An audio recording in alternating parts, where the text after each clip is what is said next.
Hello दोस्तों, welcome back to my channel. मैं थोल्ला भाई पीके में आपका स्वागत है। तो दोस्तों, आज का जो आपका टॉपिक है वो है पीएन संधि डायोड की अर्ध तरंग दृष्टिकारी का कार्य विधि, इसकी परिभाषा, संरचना, हर एक टॉपिक को बहुत अच्छे से क्लियर करेंगे।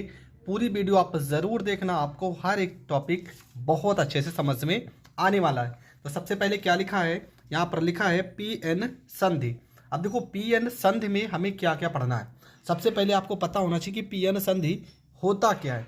तो देखो, डिफिनेशन में क्या लिखा है कि यदि पी प्रकार के अर्धचालक व एन प्रकार के अर्धचालक को एक विशेष विधि द्वारा जोड़ा जाता है जिसे डोपिंग कहते हैं, इस संयोजन को पी एन संधि डायोड कहते हैं। जिस संधि पर ये दोनों अर्धचालक एक दूसरे से जुड़ते हैं उसे पी एन संधि कहते हैं।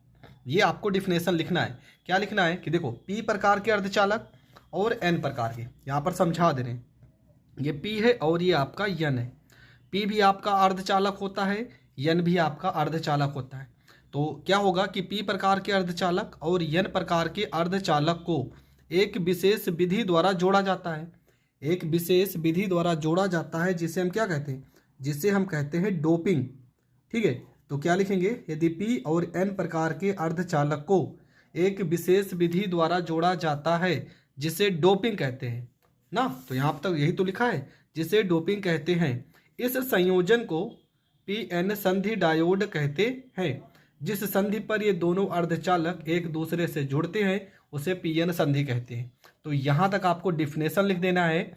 और इसके बाद आपको क्या करना है, इसके बाद आएगा अर्ध तरंग दृष्टिकारी।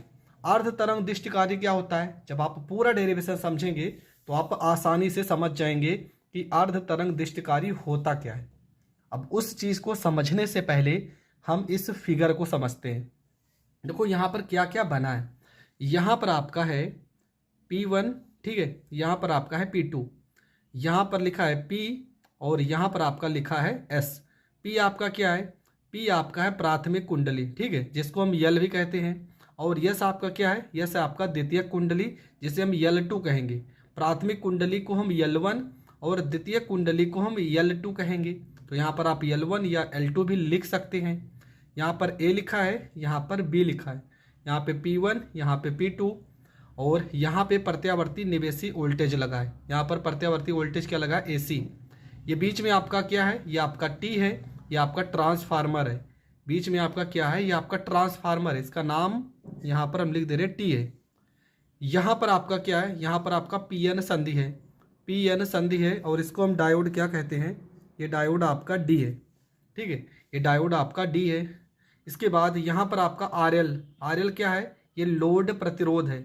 RL आपका लोड प्रतिरोध है और इसी के बीच में क्या जुड़ा है, निर्गत वोल्टेज जुड़ा है। इसके बीच में क्या जुड़ा है, निर्गत वोल्टेज। ये PN संधि डायोड की हम अर्ध तरंग के बारे में पढ़ रहे हैं। यहाँ पे निवेशी वोल्टता को दर्शाया गया है और यहाँ पे निर्गत धारा को दर्शाया गया है। फिर से समझते हैं, यहाँ पर आपको क्या, एक प्रत्यावर्ती वोल्टेज AC लगा है। अब पूरी कहानी हम आपको समझा दे रहे हैं बनाकर, और इसके बाद हम इसका नोट्स पहले से लिखे हैं। अभी आप सिर्फ समझिए, उसके बाद कैसे लिखना है समझते हैं। देखो, करना क्या है, यहाँ पर आपको एक प्रत्यावर्ती वोल्टेज जोड़ देना है। यहाँ पर एक आपकी कुंडली होगी, बीच में आपका एक ट्रांसफार्मर T हो गया।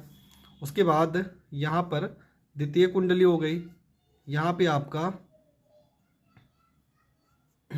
एक डायोड हो गया, ठीक है, और यहाँ पर निर्गत वोल्टेज B0 हो गया। यहाँ पे लोड प्रतिरोध RL है, ये आपका PN संधि है, यहाँ पे डायोड D है, इसको हम L1 मान लेते हैं, इसको L2, यहाँ पर A बिंदु है, यहाँ पर B बिंदु है, यहाँ पर AC लगा है। इस तरह से आपका फिगर बना है। पहले हम समझ लेते हैं कैसे लिखना है, उसके बाद आप ध्यान से नोट्स कर लेना। देखो, होगा क्या, सबसे पहले इसकी संरचना हम समझते हैं।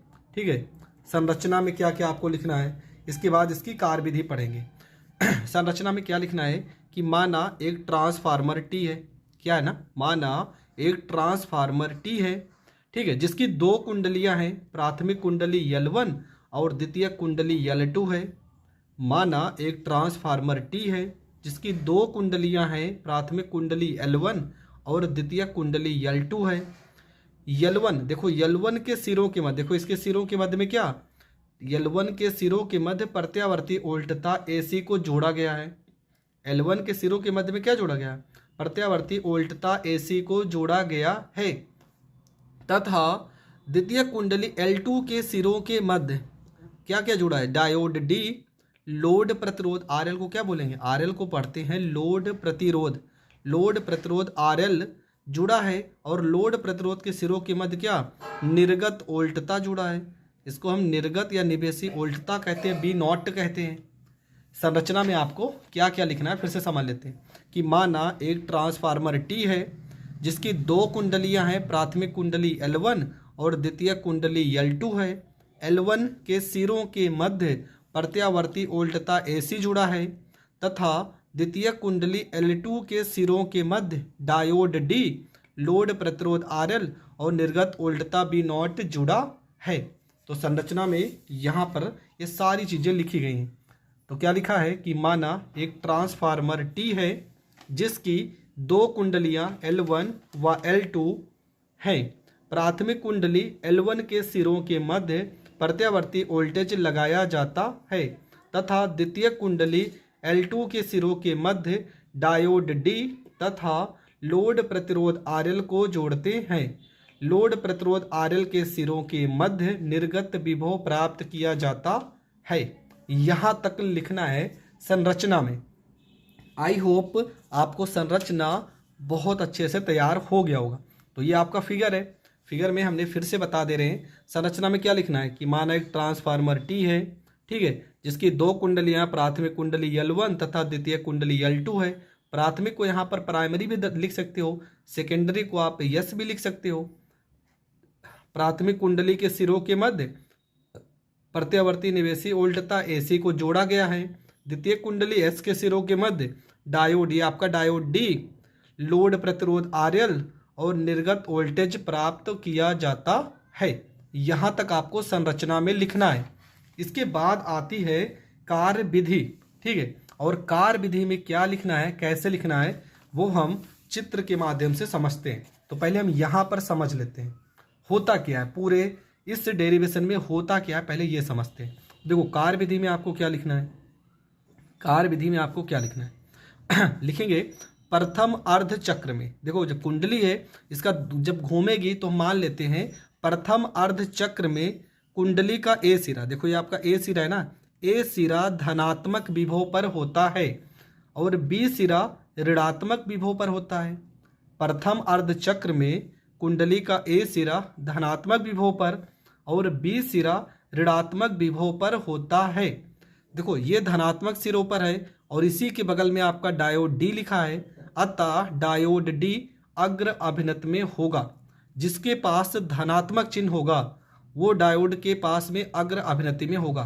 ये आपको लिखना है, ठीक है। क्या लिखेंगे, प्रथम अर्धचक्र में कुंडली का A सिरा धनात्मक विभव पर तथा B सिरा ऋणात्मक विभव पर होता है, जिसके कारण डायोड D अग्र अभिनति में होता है। अग्र अभिनति में होने के कारण लोड प्रतिरोध में धारा प्रवाहित होती है। लोड प्रतिरोध में अगर धारा प्रवाहित होगी तो निर्गत वोल्टता प्राप्त होता है। यहाँ तक आपको लिखना है। फिर से समझते हैं कि प्रथम अर्धचक्र में कुंडली का A सिरा धनात्मक विभव पर तथा B सिरा ऋणात्मक विभव पर होता है, अतः डायोड D अग्र अभिनति में होगा, जिसके कारण लोड प्रतिरोध में धारा प्रवाहित होती है और निर्गत वोल्टता प्राप्त होता है। इसके बाद लिखेंगे अतः दूसरे अर्धचक्र में, अब क्या होगा, दूसरे अर्धचक्र में कुंडली का B सिरा धनात्मक विभव पर और A सिरा ऋणात्मक विभव पर होता है। दूसरे अर्धचक्र में क्या होगा, कुंडली का B सिरा धनात्मक विभव पर तथा A सिरा ऋणात्मक विभव पर होता है, जिसके कारण डायोड D कौन सी अभिनति में होगा, पश्च अभिनति में होता है। और पश्च अभिनति में होने के कारण लोड प्रतिरोध में धारा प्रवाहित नहीं होती है। लोड प्रतिरोध में धारा प्रवाहित नहीं होगी तो निर्गत वोल्टता प्राप्त नहीं होता है। अतः प्रथम अर्धचक्र में निर्गत वोल्टता प्राप्त होती है और दूसरे अर्धचक्र में निर्गत वोल्टता प्राप्त नहीं होती है। इसलिए इसे पीएन संधि डायोड की अर्ध तरंग दृष्टिकारी कहते हैं। यहाँ तक आपको लिखना है। अब कैसे लिखना है तो हमने पहले से लिखा है, समझ लेते हैं। कार्य विधि में देखो क्या लिखा है। लिखा है पहले अर्ध चक्र में द्वितीय कुंडली का ए सिरा धनात्मक विभव पर तथा बी सिरा ऋणात्मक विभव पर होता है। इस कारण लोड प्रतिरोध में धारा प्रवाहित होती है। ठीक है, इस कारण लोड प्रतिरोध में धारा प्रवाहित होती है जिससे निर्गत दृष्ट विभव प्राप्त होता है।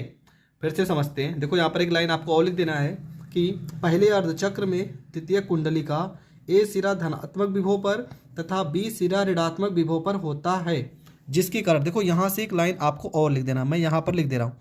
इसके बाद एक लाइन आपको लिखना है जिसके कारण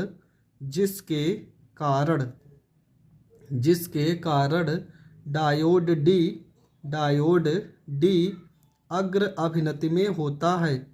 डायोड डी अग्र अभिनति में होता है, ये लाइन आपको लिख देना है। ठीक है, क्या लिखेंगे कि ऋणात्मक विभव पर होता है जिसके कारण डायोड डी अग्र अभिनति में होता है, जिस कारण लोड प्रतिरोध में धारा प्रवाहित होती है जिससे निर्गत दृष्ट विभव प्राप्त होता है। यहाँ तक आपको लिख देना है। इसके बाद क्या लिखना है। लिखना है कि दूसरे अर्ध चक्र में द्वितीयक कुंडली का ए सिरा ऋणात्मक विभव पर प्राप्त होता है तथा बी सिरा धनात्मक विभव पर प्राप्त होता है, जिस कारण डायोड डी पश्च अभिनति में होता है। जिस कारण डायोड डी क्या होगा, पश्च अभिनति में होता है। इस कारण लोड प्रतिरोध में धारा प्रवाहित नहीं होती है और निर्गत दृष्ट विभव प्राप्त नहीं होता है। देखो जो हमने कहा था, जैसे कहा था सेम वैसे ही तो यहाँ पर लिखना है। फिर से समझते हैं। हमने कहा कि प्रथम अर्ध चक्र में ये कुंडली का जो ए सिरा है ये धनात्मक विभव पर होगा और बी सिरा ऋणात्मक विभव पर होगा, जिस कारण डायोड डी अग्र अभिनति में होगा, जिसके कारण लोड प्रतिरोध में धारा प्रवाहित होती है और निर्गत दृष्ट विभव प्राप्त होता है। लेकिन दूसरे अर्ध चक्र में कुंडली का बी सिरा धनात्मक विभव पर और ए सिरा ऋणात्मक विभव पर होता है, जिसके कारण डायोड डी पश्च अभिनति में होता है। लोड प्रतिरोध क्या होगा, जिसके कारण डायोड डी पश्च अभिनति में होता है और लोड प्रतिरोध में धारा प्रवाहित नहीं होती है और निर्गत वोल्टेज विभव प्राप्त नहीं होता है। यहाँ तक तो यही पूरा का पूरा लिखा गया है कि इस कारण लोड प्रतिरोध में धारा प्रवाहित नहीं होती है, निर्गत दृष्ट विभव प्राप्त नहीं होता है। इसके बाद आपको क्या करना है। इसके बाद आपको लिखना है अतः स्पष्ट है कि पहले अर्ध चक्र में निर्गत दृष्ट विभव प्राप्त होता है, दूसरे अर्ध चक्र में निर्गत दृष्ट विभव प्राप्त नहीं होता है, इसलिए इसे पीएन संधि डायोड की अर्ध तरंग दृष्टिकारी कहते हैं। ठीक है, अर्ध तरंग यहाँ पर लिख देना दृष्टिकारी कहते हैं। ये आपका हो गया प्रश्न कंप्लीट। ठीक है, क्यों अर्ध तरंग कहते हैं, तो ये पहले टॉपिक था ना, अर्ध तरंग दृष्टिकारी क्यों कहते हैं, तो आपको यही लिखना था कि इस संयोजन में पीएन संधि डायोड में क्या होगा, प्रथम अर्धचक्र में निर्गत दृष्ट विभव प्राप्त होता है लेकिन दूसरे अर्धचक्र में निर्गत दृष्ट विभव प्राप्त नहीं होता, इसलिए इसे पीएन संधि डायोड की अर्ध तरंग दृष्टिकारी कहते हैं। यहाँ तक आपको पेपर में लिख देना है, आपको पूरे के पूरे 5 नंबर मिल जाएंगे। और ये डेरिवेशन बहुत बार पेपर में आया है। आई होप आपको बहुत अच्छे से समझ में आ गया होगा। अगर समझ में आ गया है तो वीडियो को ज़्यादा से ज़्यादा लोगों तक शेयर करें। चैनल पर नए हैं तो चैनल को सब्सक्राइब करें। जय हिंद, जय भारत।